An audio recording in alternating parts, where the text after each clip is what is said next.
We're going to take a look at the overall body plan, and we're going to look at the external and internal environments and also the body fluid compartments. This is a really funny picture of your body. It's like you got run over by a steamroller and you've been all flattened out. So what I want you to pay attention to is the external environment on the outside of the body. And then the internal environment is on the inside here, and this is what the body cells are living inside. So the internal environment is what the cells are, the environment that the cells are living in. So the external environment is pretty easy to imagine. That's the part that's outside of your body, outside your skin. But the external environment also extends inside your body through any openings. So, for example, through your respiratory tract, that's also open to the external environment. So down your airways and inside of your lungs, this is also considered the external environment. And then you also have openings through your GI tract.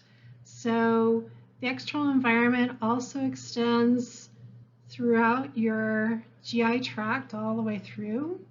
This is also considered the external environment on the inside of your GI tract.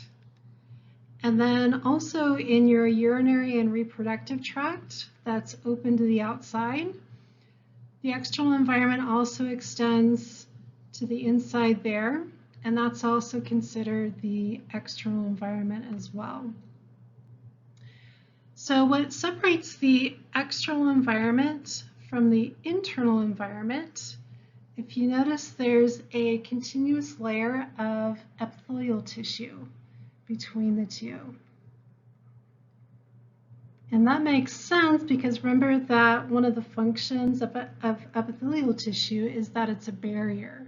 So it's going to separate the external environment from the internal environment, and it's going to control what goes in and out between the external and internal environments.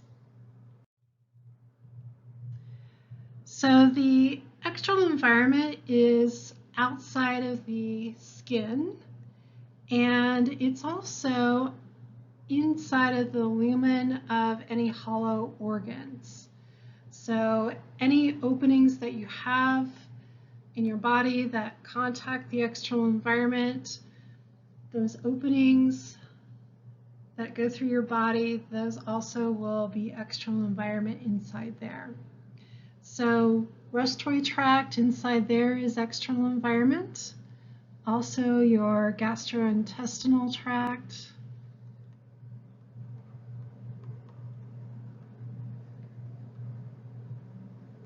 That's also external environment inside your GI tract. Urinary tract is also open to the outside, so there's external environment on the inside of the urinary tract. And also the same is true for the reproductive tract, because it's also open to the outside.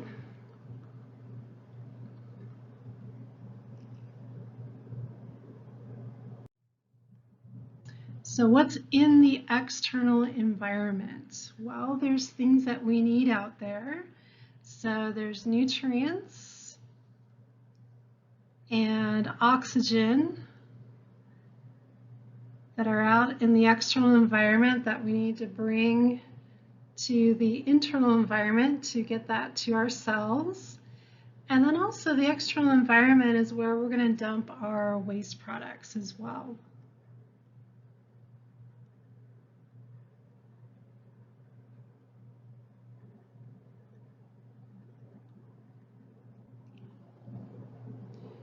And the other thing to notice is that our body cells that are living here in the internal environment, most of our body cells do not have direct contact with the external environment. There's an epithelial layer in between our cells in the internal environment and the external environment out here.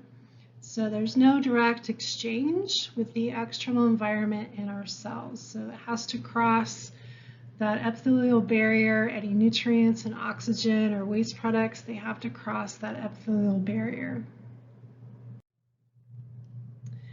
The internal environment is what the cells are living in. So if we draw our cell,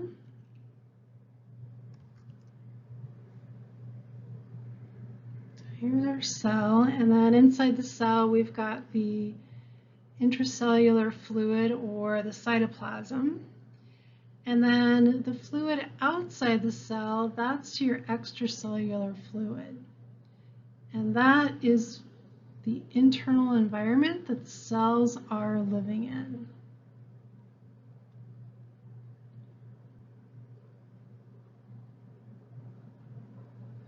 Okay, so the extracellular fluid, the ECF, that is the internal environment that the cells are living in. And we can divide the extracellular fluid into two compartments. So we can divide it into the plasma, which is the liquid part of the blood. So that's the fluid that surrounds the blood cells inside the blood vessels. And then the other compartment that we divide the extracellular fluid into is the interstitial fluid.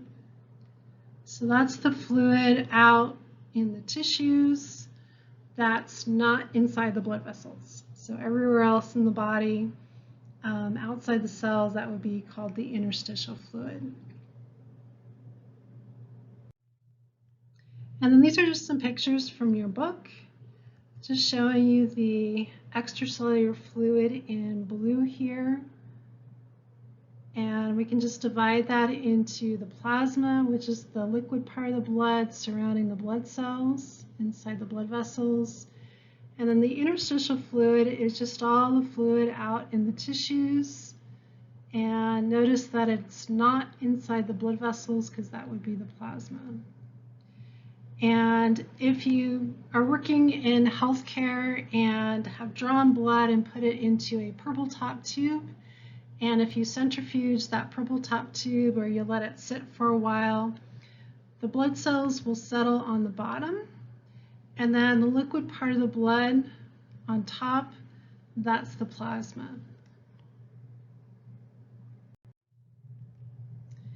Okay, and then just remembering that the cells that are inside of our body, living inside that internal environment, if they want to get some oxygen or nutrients from the external environment, the oxygen and the nutrients have to cross several layers of epithelial tissue before they get to the cells.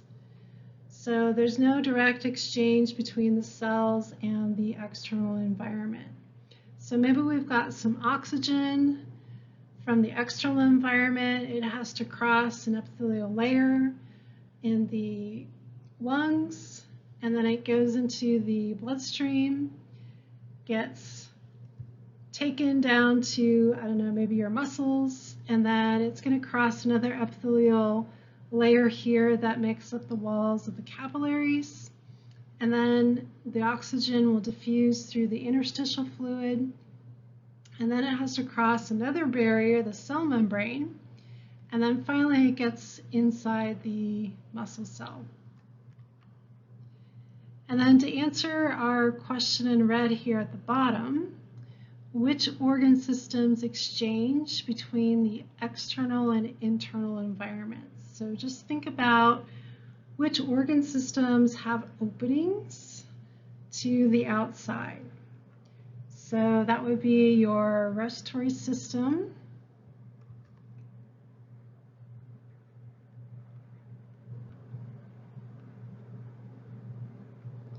and then gastrointestinal,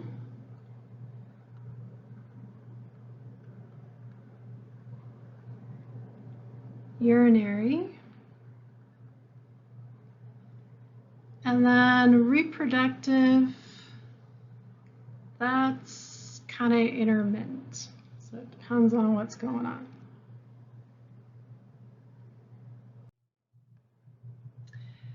All right, so let's move on to more of our body fluid compartments.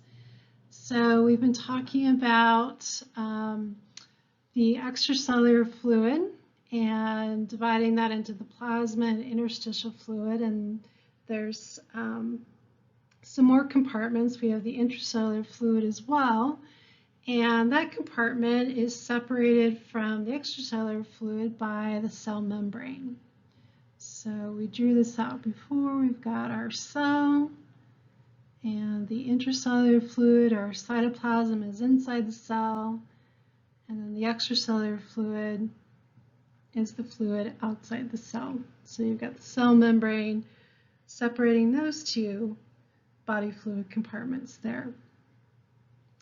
And the cell membrane and then also the epithelial tissue, both of those are selectively permeable or semi-permeable. So some things can cross freely. So things that are hydrophobic or nonpolar, they can go right through. But things that are hydrophilic or polar or ions, things like that, they can't get across the membrane or epithelial tissue unless there's some sort of a transport protein. And then to answer our question here, the most abundant fluid in the body obviously would be water. Okay, because we're basically just sacks of water walking around.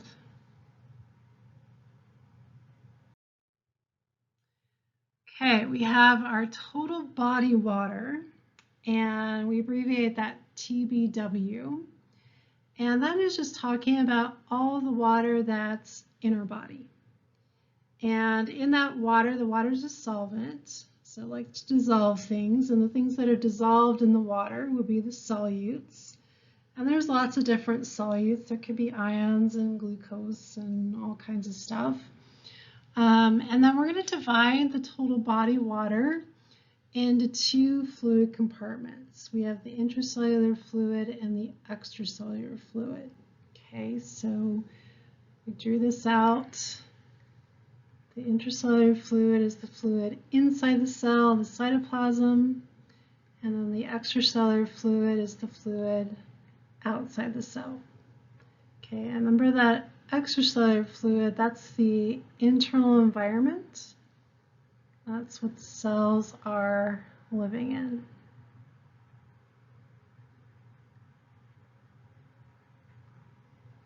Okay, and then we can further divide the extracellular fluid into two more body fluid compartments, the plasma and the interstitial fluid. So let's just draw all of this out. We'll just put it all in one place. Okay, so all the water that you have in your body is your total body water, okay? And we're going to divide that into two compartments. So we've got the intracellular fluid and the extracellular fluid. And if we just kind of draw a picture here, pictures are always good. So remember the intracellular fluid, that's your cytoplasm. And then the extracellular fluid is the fluid outside the cell, and that's what the fluid that the cells are living in. So that's your internal environment. And then we can further divide the extracellular fluid into two more body fluid compartments. So we have the plasma, which is the liquid part of the blood. So that would be the fluid inside the blood vessels surrounding the blood cells. And then we have the interstitial fluid. So that's all the fluid that's out in the tissues, that's not inside the blood vessels. Okay, so which one do you think has the most water in it? So which body fluid compartment?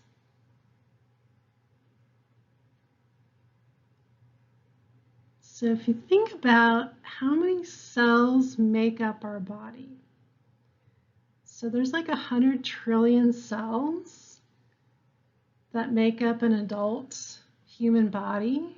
And if each cell has intracellular fluid in it, and then you add all of that up, and you've got 100 trillion cells, that's a lot of intracellular fluid. So out of all the water in your body, all that total body water, 2/3 of it is going to be in the intracellular fluid. And that leaves 1/3 of the total body water will be out in the extracellular fluid. Okay, and then we'll further divide the extracellular fluid into the plasma and the interstitial fluid. And the interstitial fluid actually has more water in it than the plasma, just because there's more tissues than there actually is plasma or blood. Why do we care about these body fluid compartments? So when you get to your healthcare classes, you're going to be talking about IV fluids, and the body will be able to shift fluids from one body fluid compartment to another. Okay, so if you're dehydrated, okay, maybe it's a hot day and you're sweating, you can actually pull some of the intracellular fluid, some of the fluid out of your cells, and put it into the extracellular fluid and then maybe into your plasma to keep your blood pressure up. Okay, so your blood pressure doesn't get too low. Okay, but then maybe you go to the hospital because you got too dehydrated, or maybe you start drinking water.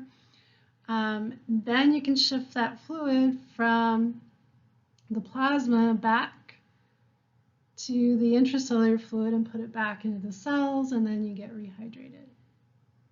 Okay, so this is a really important concept, and it'll come back in your healthcare classes. Okay, and then these are just some pictures from your book that just shows you the body fluid compartments and how things are divided up.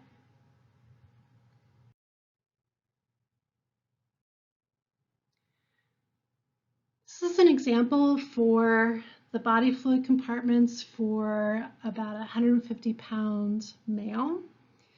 And for men, the total body water is about 60% of their body weight. So if you take your body weight, you take the pounds, convert it to kilograms. So that just means you take the pounds divided by 2.2 kilograms. And then you just multiply that by 0.6. That'll give you the liters of water, how much water you would have. For women, the total body water is 55% of your body weight. Women have more body fat than men do, and so that's why the water is a little bit less at 55%. All I want you to notice about these numbers, you don't need to memorize them, is I just want you to notice the relative numbers here. So if you take a look at the total body water, okay, remember that is the total amount of water that you have in your body. Remember, we can divide that into two compartments: the intracellular fluid, or the cytoplasm inside the cells, and the extracellular fluid. And remember that we have more intracellular fluid than we do extracellular fluid. So if you look at the numbers here, you can see that we've got more intracellular fluid than we do extracellular fluid. And then the extracellular fluid, we can divide into two more body compartments. We have the plasma and then the interstitial fluid. And then you can see the relative numbers here. We do have more water in the interstitial fluid than we do in the plasma. Okay, if we take a look at some different ions and proteins.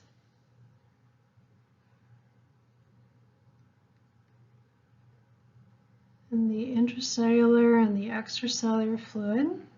And we're going to be looking at sodium and potassium a lot here. You'll notice that we have a lot more sodium outside the cell than we do inside. And then potassium is just the opposite. We've got a lot more potassium inside the cell than we do outside. Okay, so why are they different? Why wouldn't they just be the same? Why wouldn't we have the same amount of sodium inside versus outside the cell? So a big hint is what separates the extracellular fluid from the intracellular fluid. So if you look, there's a cell membrane, right? Okay, the cell membrane separates the intracellular fluid from the extracellular fluid. Remember, it's selectively permeable. So it's going to control what is going in and out of the cell, especially with ions and polar molecules. And so depending on what transport proteins are there, it can control the amount of sodium and potassium that's entering and leaving the cell. And then if we take a look at the extracellular fluid, dividing it into the plasma and the interstitial fluid, remember that the plasma is inside the blood vessel here, and then the interstitial fluid is this fluid that's in the tissue in between the cells here. And if we take a look at the plasma and the interstitial fluid, they're exactly the same except for the amount of proteins. Okay, that's the only difference between them. So there's lots of proteins in the plasma, but there's really no proteins in the interstitial fluid. So the reason that is again, if you look at the hint, what separates the plasma from the interstitial fluid?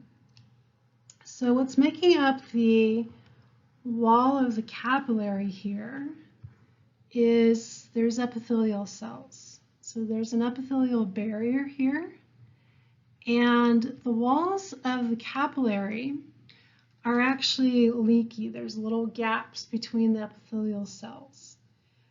But the proteins are too big to fit through those gaps. So the proteins are going to be stuck inside the capillary and they can't move out of the plasma into the interstitial fluid. So they'll stay where they are. And that's why there's no proteins out in the interstitial fluid. But smaller things like ions and glucose and everything else, they can move freely through those gaps, and so they'll be the same in the plasma as they are in the interstitial fluid.